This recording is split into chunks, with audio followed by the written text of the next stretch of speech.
In this episode of The Frieze, after a weekend sweep of the Cleveland Guardians, it appears as if some of the Yankees' biggest question marks are being answered in a positive way, and the Yankees begin a 3-game set with the Orioles in first place and off to a much better start than in 2021. We'll talk about DJ LeMahieu, Isiah Kiner-Falefa, Anthony Rizzo, Gerrit Cole, and whether or not the walk-off on Saturday finally got Gleyber Torres going. It all starts now. I'm Derek, and this is The Frieze. Good afternoon. How do y'all like that? And a miss on 2-2.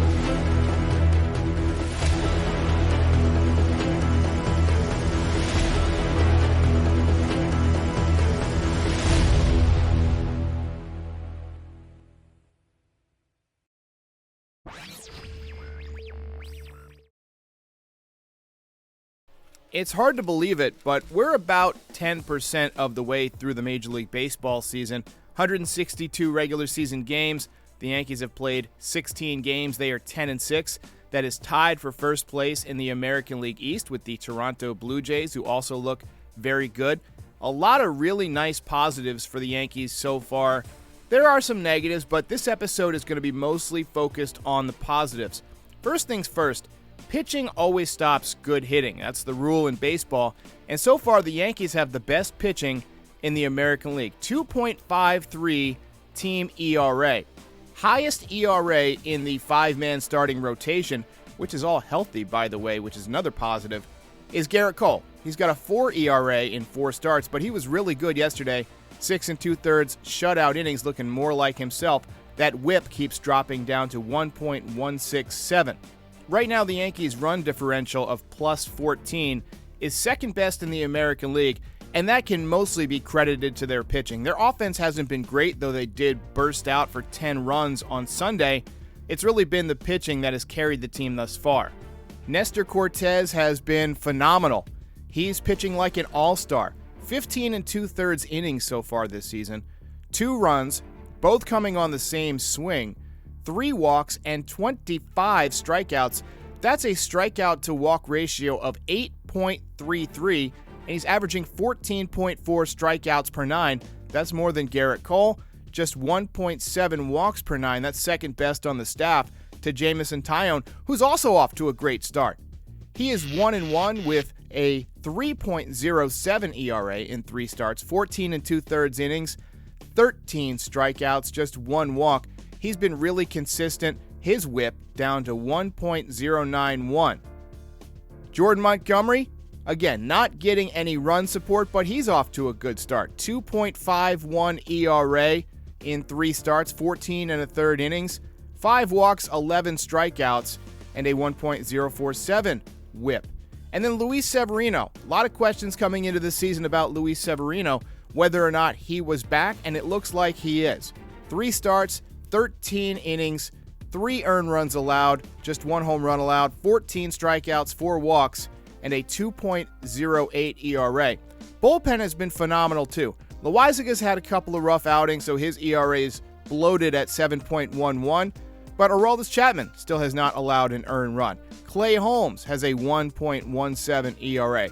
Miguel Castro has been a nice pickup from the Mets, and Michael King is turning heads all over baseball. 10 2/3 innings so far, 18 strikeouts, 0.84 ERA.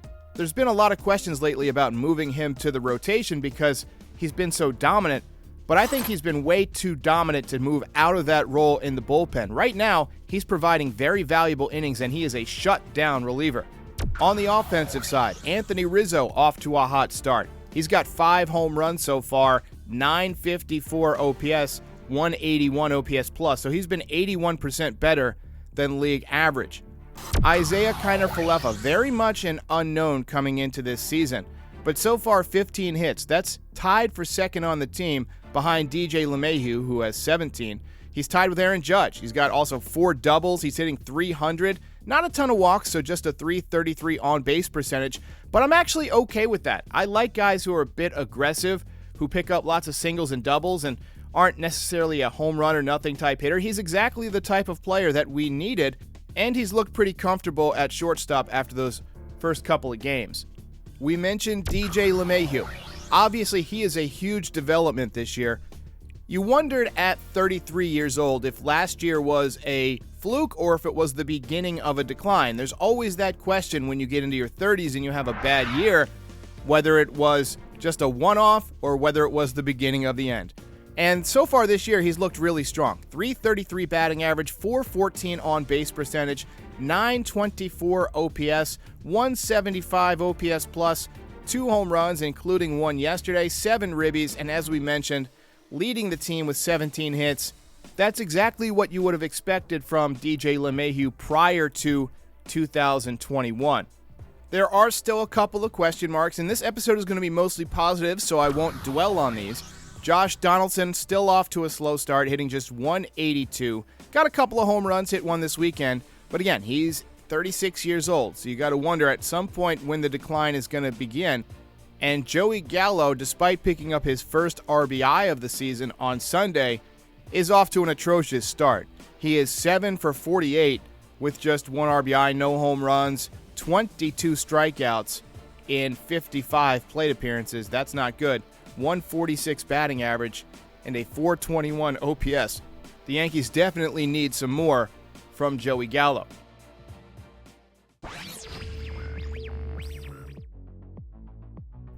All right, next we got to talk about Gleyber Torres because he took some positive steps forward this weekend as well. He's off the interstate. He's back up to .227. Still not a great start to the season through 16 games. He's actually played in 15 games, hitting .227, 1 home run, 3 RBIs, just 3 walks and 9 strikeouts, .286 on-base percentage. But he had a big pinch hit walk-off hit on Saturday and then 2 more hits on Sunday. And you wonder if coming through in a key situation kind of catapulted his confidence a little bit. I finally rewatched yesterday's game. I missed a lot of it because I was at my own game, and so I didn't get to watch all of Gleyber Torres' at-bats. But I went back and watched it, and I noticed that he's fighting balls off and he's getting soft hits. And Gleyber Torres is somebody that I don't even want to hear about exit velocity. I want to hear about base hits. When he first came to the big leagues, he was a guy who would be pesky at the plate. He would get a lot of soft duck snorts and ground balls with eyes. He had power, but he wasn't trying to be a power hitter. And I think that as long as Gleyber Torres is being pesky, as he was this weekend, using right field, as he did on Saturday, using center field, as he did on Sunday, then I think he's going to be a real problem for opposing pitchers. Let's just hope that this little hot streak doesn't get him thinking about home runs and that he can stay within himself. This week is going to be an interesting test of his resilience. Gleyber Torres has had a ton of success against Baltimore in the past, but last weekend he went hitless in the 3-game set. Baltimore's coming back into Yankee Stadium. The Yankees' confidence is riding high a little bit. Gleyber is starting to build momentum. If he can have a good week against the Orioles, that could be a good catalyst for him to have an excellent season. One thing I'd like to add, he looks really good at second base, but the Yankees have got to stop moving him over to shortstop late in the game. All right, the vaunted Baltimore Orioles are in town this week. Got to keep your eye on Cedric Mullins. He hit a big 2-run home run off of Jamison Tyone last week. Just 2 home runs on the season, 3 stolen bases, but he's a guy who has both speed and power, and he's going to get going at some point. So watch out for Cedric. Ryan Mountcastle, another guy who's going to get going. Just 1 home run so far, 7 RBIs. And Bruce Zimmerman is a guy who threw 5 shutout innings against the Yankees. He's going to pitch in this series. He's got a 1.20 ERA in 3 starts. Unfortunate news for the Orioles. They lost John Means, who's their best pitcher for the season. He's going to have Tommy John surgery. And look, the Orioles have essentially the inverse stats as the Yankees. They're 6-10. The Yankees are 10-6. They've scored 44 runs. The Yankees have allowed 44 runs. They've allowed 57 runs. The Yankees have scored 58 runs. The Yankees should win this series. There's no excuses to lose to the Baltimore Orioles over and over again. Just a year ago, the Rays dominated the Orioles, and that could be seen as a big reason why they took the division, while the Yankees struggled against the Orioles and ended up having to play a wild card game on the road.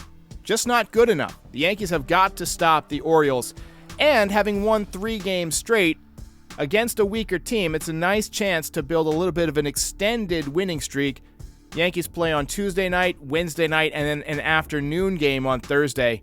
Would be nice to enter Friday next weekend with a 6-game winning streak.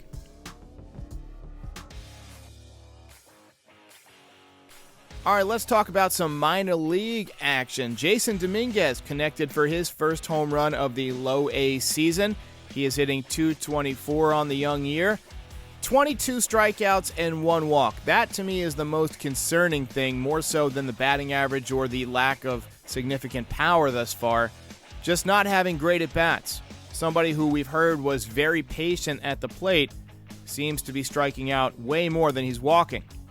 Anthony Volpe off to a very slow start in Double-A. He has connected for a couple of home runs, but just a 163 average. You do see the 6 stolen bases, so when he gets on base, he's aggressive. Oswald Peraza playing at Triple-A. He connected in his first at-bat of the season for a home run, but since then, it's been pretty much downhill, hitting just 152 on the year with 3 RBIs, 2 stolen bases. Trey Sweeney was placed on the IL with a lower body injury. He got off to a good start, but then kind of slowed down. Hopefully he can get back up and running pretty soon. Everson Pereira, somebody that I'm keeping my eye on, hitting .302 with 1 home run and 5 RBIs so far at High A, 6 stolen bases. He's got a great swing. He's got lightning fast bat speed. I think it's going to produce a lot of power as he matures. And Hayden Wesneski at AAA off to a very good start. He surprised a lot of people and cracked a number of the Yankees' top 10 prospect charts. He has a 1.38 ERA so far this season.